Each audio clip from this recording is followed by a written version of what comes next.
Good morning, Chillie Falls here with Chillie's Cruises. We'll get to our lead story, which is Puerto Rico is open for business in just a second. There's a couple things I need to touch on first. Again, this is not live as per my plans. It's supposed to be live at 10 a.m. Eastern Daylight Time. And if you're catching this live right at the moment, you'll know that it's 5 a.m. Eastern Daylight Time, and there's not any urgent news that caused me to do this, as has happened the last few broadcasts. This life got in my way this time. I've got family in from Washington State that are in Virginia for a visit, and my sister and brother-in-law and I are going up to Check, Virginia in Floyd County today to visit with my cousins from Yakima, Washington. So if any of you, especially you folks in Europe, someone visit from Washington to Virginia, that would be like somebody in London getting a visit from South Africa. I mean, it's a long way. So, and we don't get to see cousins that live on the left coast very often when we live on the right coast. So anyway, we're going to head up in the mountains today. Some of you might be familiar with Floyd Fest. That's going on right now. So we're going to have to deal with the traffic for Floyd Fest because it's about 4 miles from Floyd Fest where we're going. But that's okay. So going up to see some cousins here shortly. It's really nice, folks, when you've been dealing with travel and cruise industry news. The last few weeks have been awful. I mean, it's been constant that we were monitoring situations, and it's just been a pain in the what. But anyway, it's kind of nice that I actually got a chance to clean some things off my desk today and get a few things done, get them on the air. We will be putting this up as a video, so those folks that are looking for me at 10 a.m. Eastern Daylight Time, it'll be there. Just look for Travel and Cruise Industry News, Volume 59, for July the 27th, 2019. That's what this broadcast is. One other thing to point on, the last broadcast, Brat-the-Cat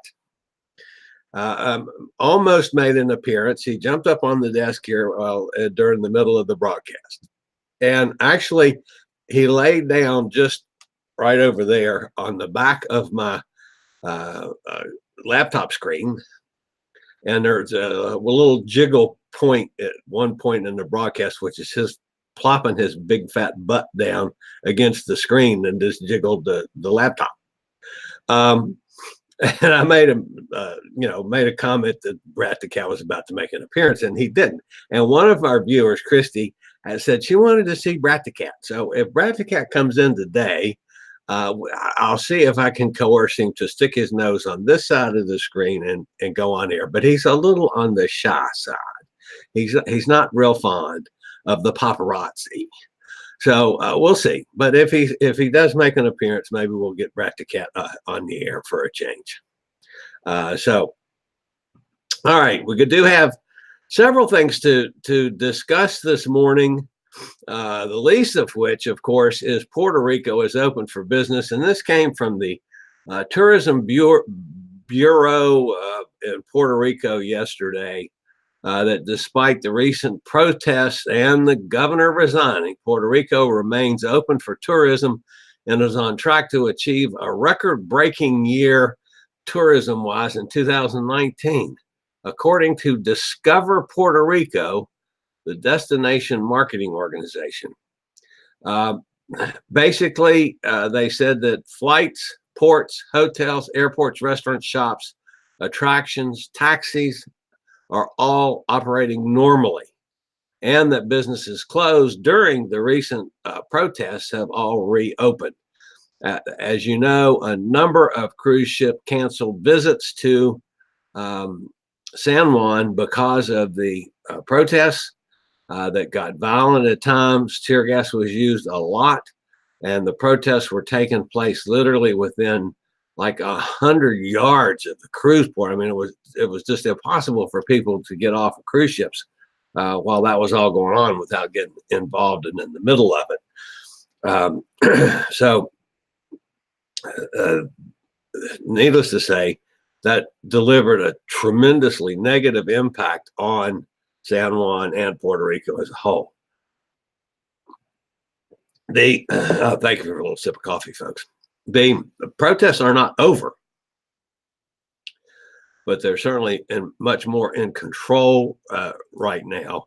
The protesting element in Puerto Rico are still not happy with the lady that is going to become the new governor, who's the next in the line of succession.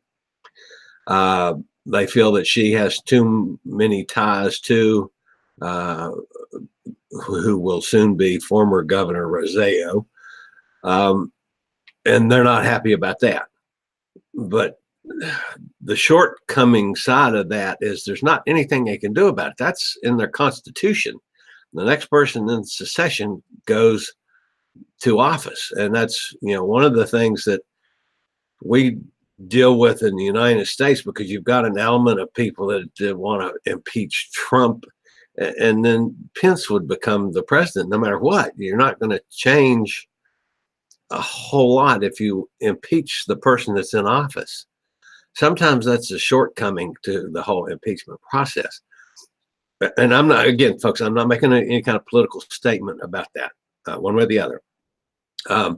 But yes, sometimes you just have to wait until the next elections and put your efforts into electing someone that's more to your liking and more that you want. Now, I realize that Puerto Rico has had a long history of problems. Their problems aren't just from Governor Roseo. Their problems go back a long time, and he inherited a lot of the problems. The specific things that did him in was the mishandling of funds on the hurricane recovery, and then those awful misogynistic, slanderous texts that went between the governor and his staff members on all sorts of issues. But between the two, it did him in.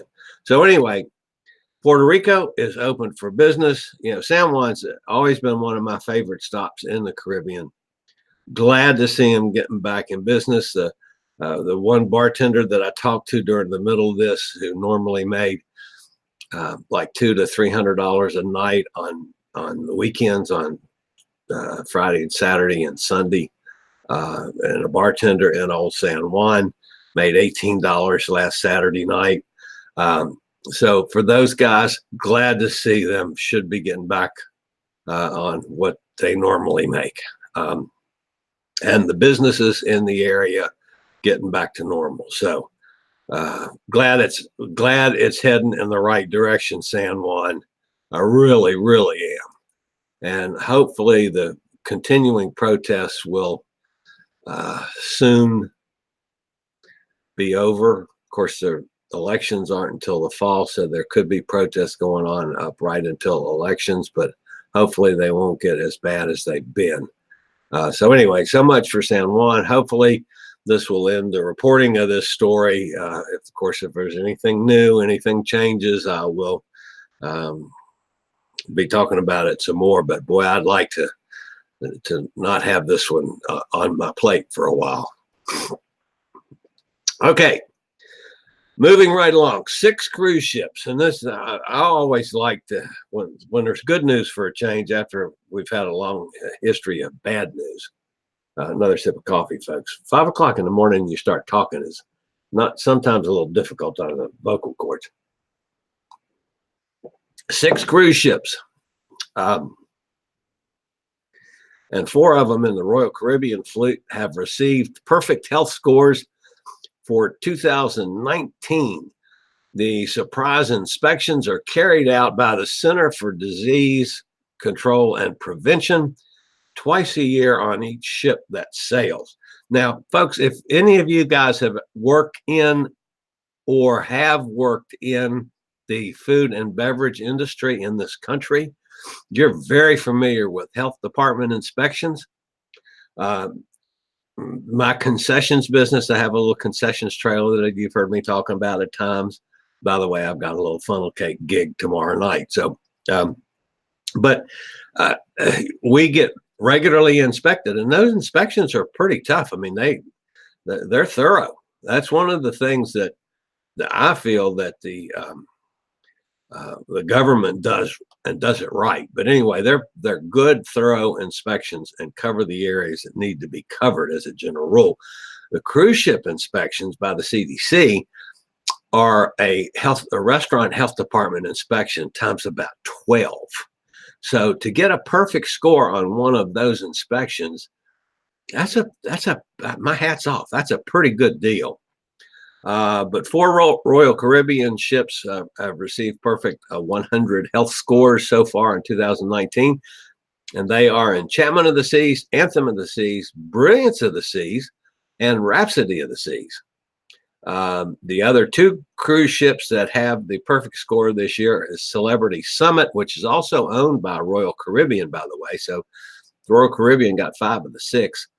And Holland America's New Amsterdam. My hat's off to all of those and their staffs. That's not an easy thing to do, folks. So I feel good about that for those ships. Okay. A little bit of an odd story from Royal Caribbean. Royal Caribbean has opened the first standalone blow dry bar on one of their ships. Navigator of the Sea, that's just recently come out of a dry dock and refurbishment, has added the first standalone blow dry bar at sea. It's called To Dry For. And basically, ladies, when you want to go out for a big party at night, you can set an appointment, go in and get your hair done, your nails done. You can get all spruced up without waiting a long time like you might if you have an appointment at a beauty salon. It's set to that there's no more than a 30-minute wait. I believe is the time limit on it. But you get all dolled up for a big nighttime celebration on the ship and have a cocktail while you're doing it. Royal Caribbean has put out a little video on the To Dry For, which I have on my on the F&C Travel website under the Navigator of the Seas cruise. And I'll put a link down in the in the description down below if you'd like to go see the video that they put. It's it's I don't know 45 seconds, maybe a minute. But anyway, it's a pretty cool little video on Navigator of the Seas. And when you get to my website, just scroll down to the ship section, and you'll see it.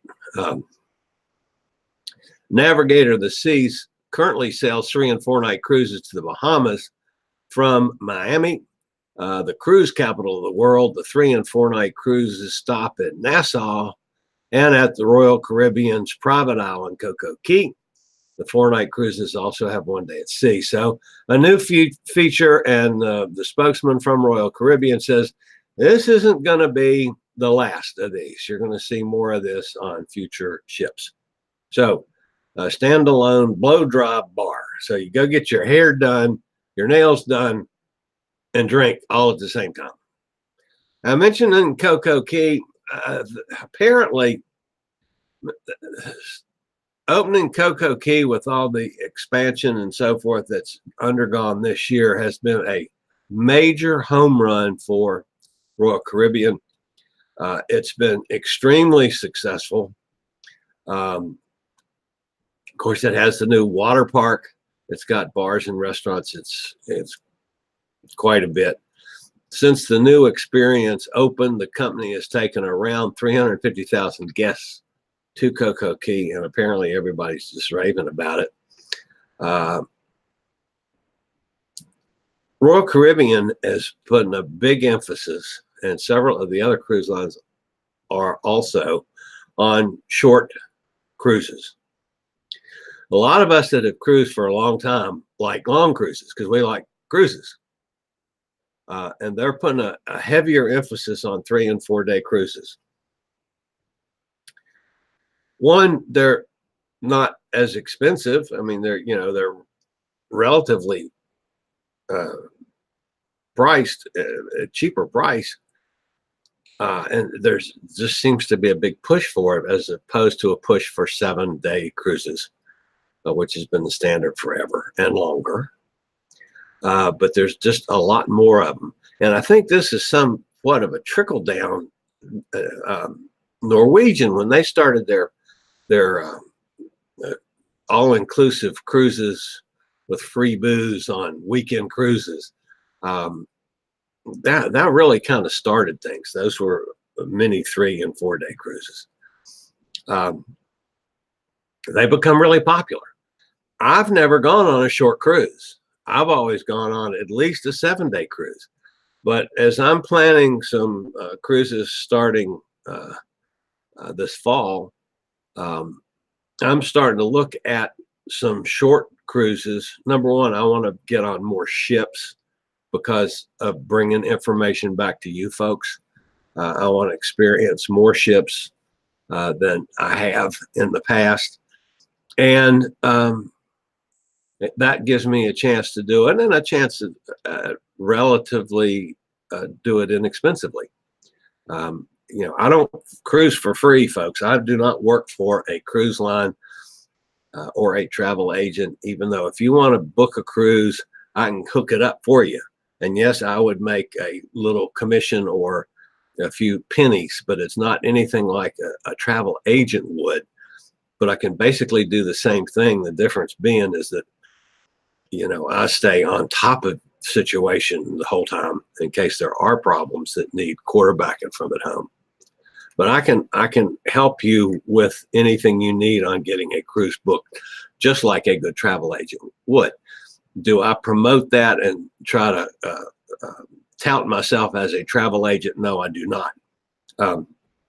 Most of you guys that are watching this are experienced cruisers. You've got your own travel specialist that you've dealt with in the past. And that's great. I'm certainly not trying to steal or take care of those their businesses for them. Use the people you're used to using. If you get some information from you that helps you book a cruise and you have a better vacation, a better experience, then great. Or if maybe I send you toward a different ship over and it works out, that's great. But use the people you're used to using. Now, if you need some help, you want me to handle stuff for you, I'll be more than happy to do that. But I am not an employee of a cruise line or an agency. So that's not where I make my income. So when I tell you something, that's coming from my feelings and my thought and my experience. I'm going to do a lot more short-term cruises. Number one, to experience the concept and to see more ships. But that's one of the areas that the cruise industry is going. In the future, I think the cruise industry is going to go toward cruises like this. Oh, I hear Braticat. Maybe Braticat's going to show up. In the future, I think there's going to be a combination of short-term cruises and land packages put together. So maybe you go on a 3 or 4 day cruise. You stop at a CocoCay-like resort that's owned by the cruise line that's turned into a resort with a hotel or cabanas or whatever. You stay on that for a land package for 3 or 4 days. You tour the area, you experience the area. You have excursions and so forth on a land package, much like they do on the Alaskan cruises. Then a cruise ship comes back in. It might be the same ship. It might be a different ship and picks you up and takes you back to your port. I think that is in the future of the cruise industry. A number of my friends are believing in that and starting to talk about that too. So I think that's where we're headed. So the whole short-term cruise I see as being an integral part of that in the future. So at any rate, CocoCay has been a tremendous success for Royal Caribbean. Hats off to them. Glad to see it happen. Uh, that's awesome. All right, Carnival Cruise Line has lowered the price on its Faster to the Fun program on 2 cruise ships in 2020. And folks, I don't get to say that very often. They've lowered the price on something. The Faster to the Fun program, I'm not 100% sold on, but it does make some sense. 4-day cruises on the Carnival Ecstasy and the Carnival Conquest will see the price for Faster to the Fun decrease from $69.95 a day to $59.95 a day per stateroom. That's a $10 decrease. Carnival Elation will have a increase of $10. Now, if you're not familiar with Carnival's Faster to the Fun business, it's a program. You pay a fee, a one-time fee, one-person fee. You don't have to pay for if you're the husband, you don't have to pay for your wife too. If someone in your cabin, they go along as, I think they call them VIPs, but they're involved in this. Basically, it eliminates the long lines of waiting to get on board the ship. There's express luggage to your cabin. So when you get on the ship, your luggage is there. When you go on excursions, it eliminates lines. Like they have a tender, if you're in a tender situation, like say at Grand Cayman, where you got to ride a tender into the dock. They have a tender for this program that you go get on it quick and you don't have to wait, and it takes you in. There's even some of the ships that are starting to use the program to help you with reservations on specialty restaurants and that kind of thing. It just eliminates a lot of waiting, and you pay a fee and you get expedited service throughout your whole cruise experience. For most ships, and Carnival has a schedule, and it's crazy to look at the thing. It goes from 2-day cruises up to 14-day cruises, and there's a different rate for different ships and different. It's confusing as hell, quite frankly. But there's a fee for the program, and it's going to make your whole cruise program better, quicker. You don't have to wait. If you're like me, you hate to wait.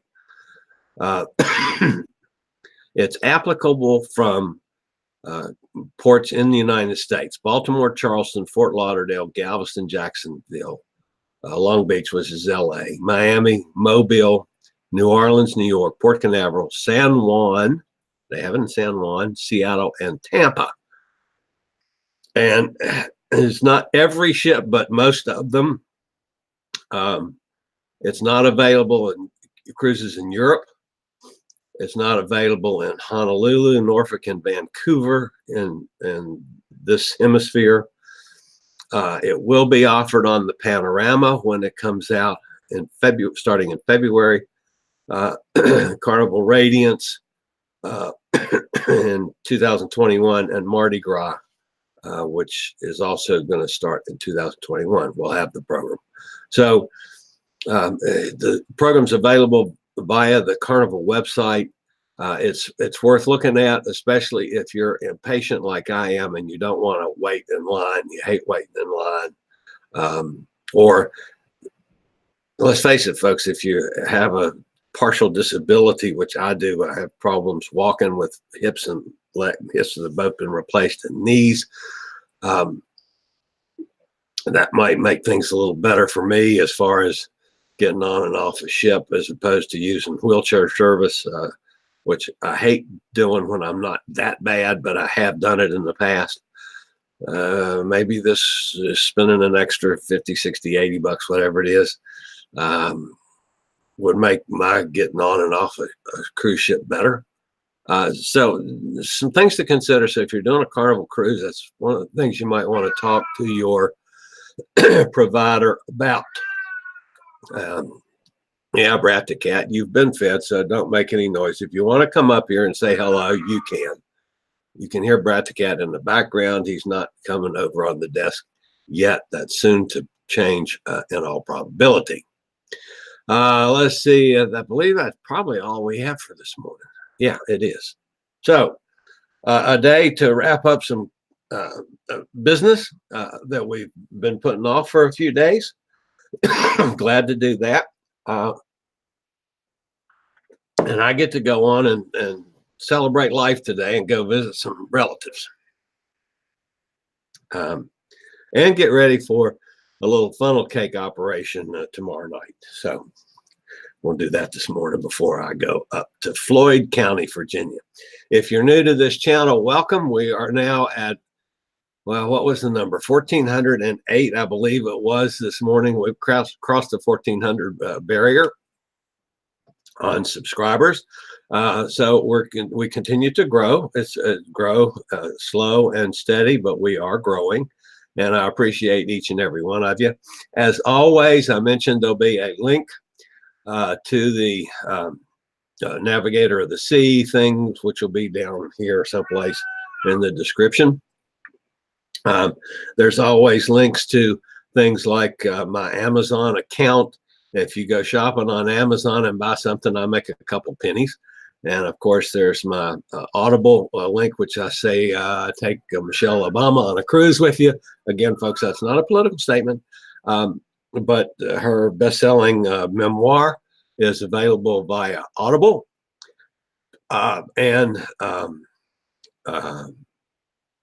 If you go buy her book or sign up for Audible, which their special is, and I don't know, I'm not the detailed guy, but 3 months for $4.95 or something, you get, I don't know how many books you get for free, and you take the book with you on your any kind of device, on your phone, on your tablet, whatever. You're going on a cruise, you got to fly someplace to get to a port. I take my phone and I take my little earbuds and I plug it in and I listen to the book on the plane.